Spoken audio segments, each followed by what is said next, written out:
Okay, let's dive right in by tumbling straight into one of the absolute oldest paradoxes in human history. In this explainer, we're exploring a phenomenon that challenges the very foundation of how we perceive reality, logic, and honestly, even our own minds. Together, we're going to tumble down a pretty wild rabbit hole of music, art, and mathematics, tying them all together with a single, mind-bending thread. This statement is false.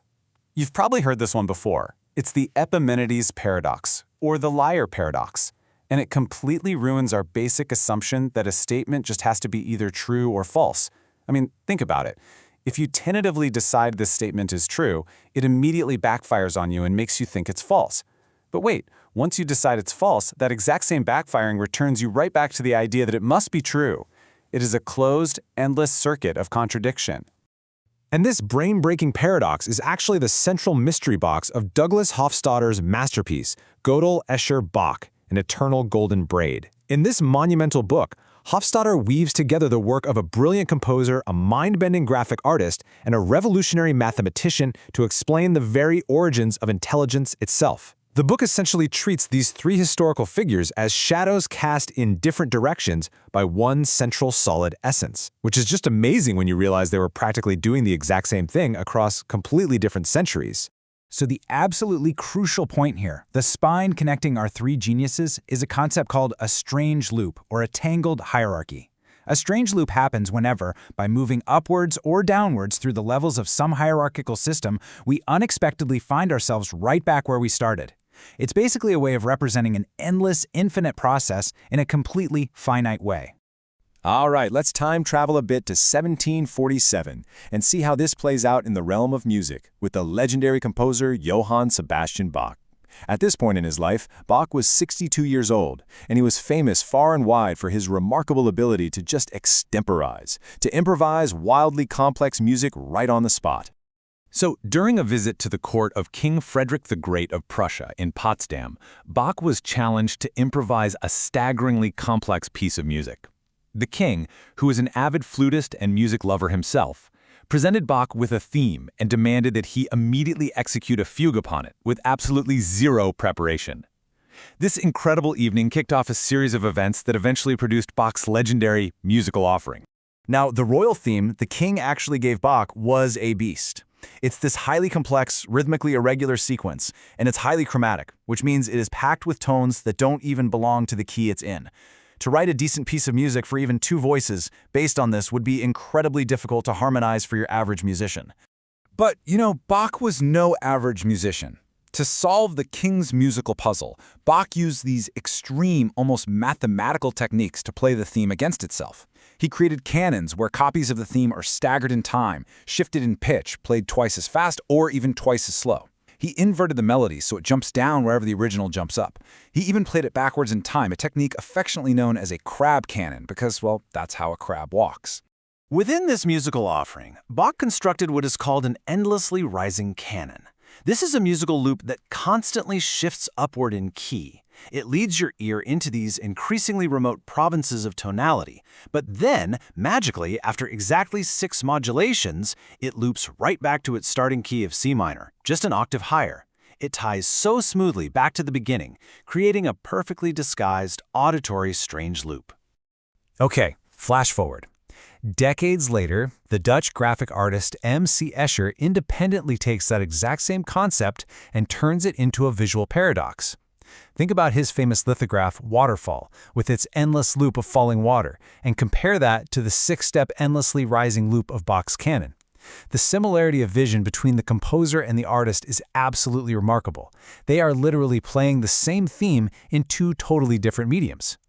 We see this visual paradox again in Escher's Ascending and Descending. You know the one, where the monks trudge forever in an endless loop on a staircase.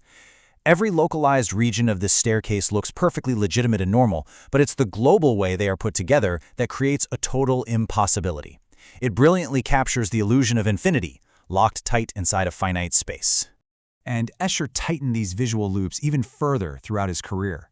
In one piece, a hand holds a reflecting globe, so the picture actually contains the artist himself in a localized strange loop.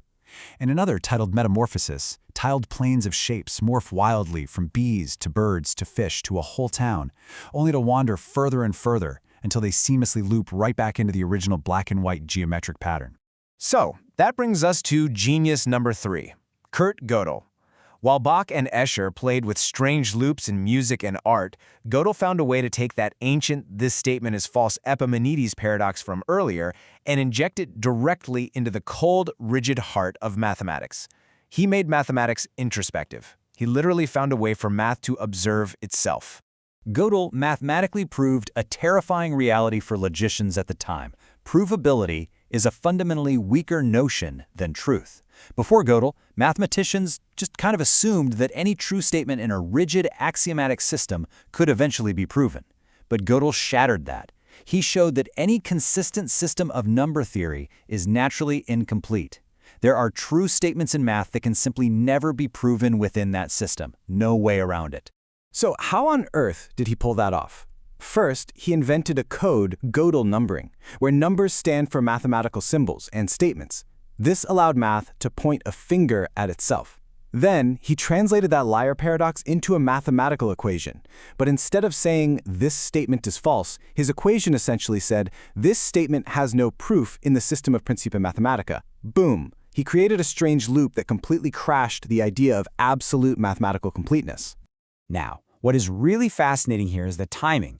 Right as Gödel was revealing that mechanical reasoning had these inescapable holes, humanity was furiously trying to physically build mechanical brains.